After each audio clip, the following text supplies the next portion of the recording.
NCP নেতা জনাব হাসনাত আব্দুল্লাহর আহ্বানে সাড়া দিয়ে আপনারা আওয়ামী লীগ নিষিদ্ধের আমলে মানে আন্দোলনে যমুনা ও শাহবাগে গিয়েছিলেন। সেখানে হাত পাকা হাতে অনেককে আমরা দেখেছি।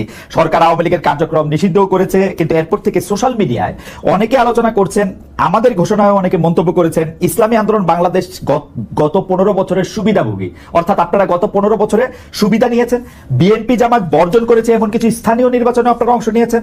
আপনাদের অনুষ্ঠানে সাবেক তথ্যমন্ত্রী, যাকে আসলে নানা মানে পররাষ্ট্রমন্ত্রীও বটে, যাকে নানা অভিধায় অভিহিত করা হয়, সেই ডক্টর হাসান মাহমুদের মতো প্রভাবশালী বিতর্কিত আওয়ামী লীগ নেতার পুরনো ভিডিও এখনো আমরা দেখতে পাচ্ছি, যেখানে তারা আপনাদের সঙ্গে বসে আছেন।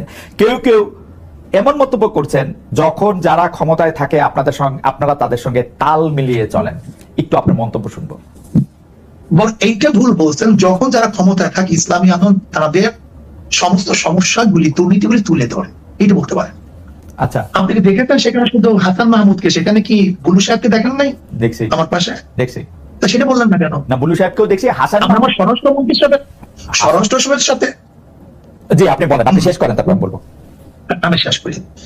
আপনার হাসান মাহমুদ সাহেবের সাথে আমার বক্তব্য হিসেবে আমাদেরকে বসতে দেখছেন, কিন্তু তারপরে আমি যখন বক্তব্য দিয়েছি তখন এই বক্তব্য দিয়েছিলাম সেটা তো তুলে ধরলেন না। ওই একই স্টেজ আপনি দেখুন সেই বক্তব্য, যে আপনারা বিএনপি বলছেন আমরা এইটা করছি, আওয়ামী লীগ বলছেন আমরা এইটা করছি, কিন্তু কে কত দুর্নীতি করছেন সেটা তো বললেন না। ওই স্টেজে বক্তৃতা দিয়েছে, আপনি শোনেন সেই বক্তৃতা। সেই বক্তৃতা বললাম সবাই আপনার কিন্তু শায়ক ওই বক্তব্য অনেক বেশি সুগার কোটেড, নাম্বার 1। নাম্বার 2 হচ্ছে আপনি বঙ্গবন্ধুকে নিয়ে, শেখ হাসিনাকে নিয়ে, শেখ হাসিনা যখন প্রধানমন্ত্রী ছিলেন সেই সময় যে বক্তৃতা করেছেন, এখন কি সেটা রিপিট করতে পারবেন বা রিপিট আপনি করতেছেন? শেখ হাসিনাকে নিয়ে আমি তারই কোনো বক্তৃতা করি। শেখ হাসিনাকে নিয়ে কোনোদিন প্রশংসামূলক। বঙ্গবন্ধুকে নিয়ে, শেখ সাহেবকে নিয়ে কেন বক্তৃতা করেছি, এটা কি এখন করবেন কিনা আবার? 100 বার শোনেন, কেন করবো সেটাই বলি। আমি বললাম না আমি কোনো জিনিস রোজাত করি নাই, তো কোনো জিনিস রোজাত করিনি। ওকে, যখন শেখ সাহেবের মূর্তি টানানো হয়েছিল তখন আমি কি বক্তৃতা করেছিলাম, যে 72 বছর পরে যদি লেনিনের মূর্তি ক্যারিয়ান দিয়ে তুলে সাগরে ফেলে দেয় তাহলে আজকে হোক কালকে হোক এই বুড়িগঙ্গা এই মূর্তিকে ফেলানো হবে। এই বক্তৃতা আমার, আমি শুনছি না, আমি জানি না, এবং সেইটা দেখছি। শেখ সাহেবের নিয়ে যে বক্তৃতা করেছিলাম এটা কি বলতে চেয়েছি, দেখেন শেখ সাহেবের পরিবার কিন্তু এদেশে আসছে ইসলাম প্রচার করার জন্য। আমার মূল উদ্দেশ্যটা কি ছিল? শেখ সাহেব প্রথম কেন অ্যারেস্ট হয়েছিলেন? হিন্দুদের মাধ্যমে তিনি অ্যারেস্ট হয়েছিলেন মুসলমানদের বাচ্চা পাওয়ার জন্য। আমি কি বলেছিলাম, শেখ সাহেব প্রথম কি রাজনীতি শুরু করেছেন? মুসলিম লীগ পাকিস্তানের পক্ষে রাজনীতি শুরু করেছিলেন। শেখ সাহেব তিনি এইটা করছেন সেইটা করছেন বলছিলাম কেন? নাস্তিকরা শেখ সাহেবকে ধর্মনিরপেক্ষ নাস্তিকপন্থী বানাবার চেষ্টা করছিল। আমি আওয়ামী লীগকে তখন স্মরণ করে দিতে চাই, মূল ভুলবেন না, এদের পরিবার ছিল ইসলামের দাওয়াতে, কিন্তু সেখান থেকে ভেঙে যদি তারা নাস্তিক হতে পারে, ধর্মের উপর চাপিয়ে দেয়, তার মানে নিজের সাথে সে আত্মঘাতী করছে। ওই সময় শেখ হাসিনাকেও আপনি তারিফ করেছিলেন ওই একই বক্তব্যে। আপনি একই লাইনে বলেছিলেন যে শেখ হাসিনাও সেই বাবারই উত্তরাধিকার। আমার যতদূর মনে পড়ে আমি শুনেছি, এবং তিনিও একই রকম ভালো মুসলমান, তিনি ভালো কাজ করছেন।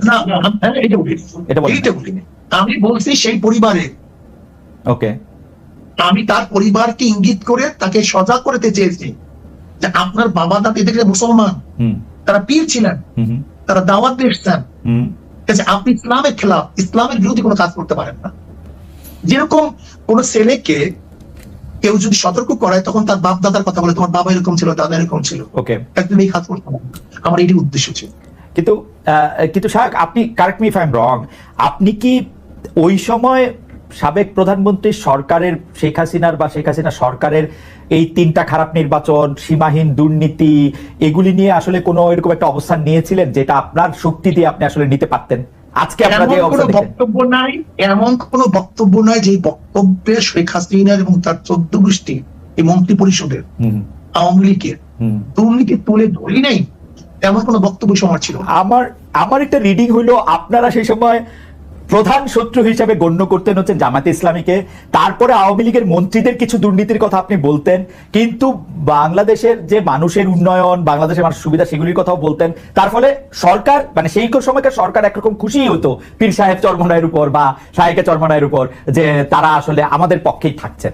মানে আমার রিডিং আর কি ওই সময়কার ব্যাপারে না, সেই রিডিংটা কেন আপনার মধ্যে অনুভূতি কেন হয়েছিল? হয়েছিল কারণ আপনারা জামায়াতের খুব সমালোচনা করছেন, তারপরে হচ্ছে সরকার প্রধানের সমালোচনা আপনারা সরাসরি করতেছেন না, দুই একজন মন্ত্রী বা দুই একটা ঘটনার কথা বলে বলতেছেন। না, আমার মনে হয় আপনার কাছে এটা দৃষ্টিগোচর হয়নি। আমার মনে হয় আমার আচ্ছা ঠিক আছে, আমি আবার চেক করবো না, একটা শুনে আবার চেক করবো। একটা বক্তব্য। জি আমি পল্টনে এসে আপনার সালোয়ার দিতে বলেছিলাম যে শেখ হাসিনা, আমি শুনি সে বক্তব্য, জি আমি শুধু একটা এরকম 50টা বক্তব্য দিতে পারবো জি যে শেখ হাসিনা আপনাকে ভারত বাঁচাতে পারবে না, আপনাকে র বাঁচাতে পারবে না, হুম, আপনাকে পুলিশ মিলিটারি আপনাকে বাঁচাতে পারবে না, হুম। আপনাকে ভারতে অবশ্যই ভাবতে হবে। সে বক্তৃতা শুনিয়ে না, অনেক আগের বক্তৃতা। আচ্ছা ঠিক আছে, এবং আপনি যদি বলে থাকেন সেটা আপনার মানে শেখ হাসিনার দুর্নীতি বা শেখ হাসিনা এইরকম খারাপ 3টা নির্বাচন দিয়েছে এটা যদি আপনি বলে থাকেন সেটা ঠিক আছে।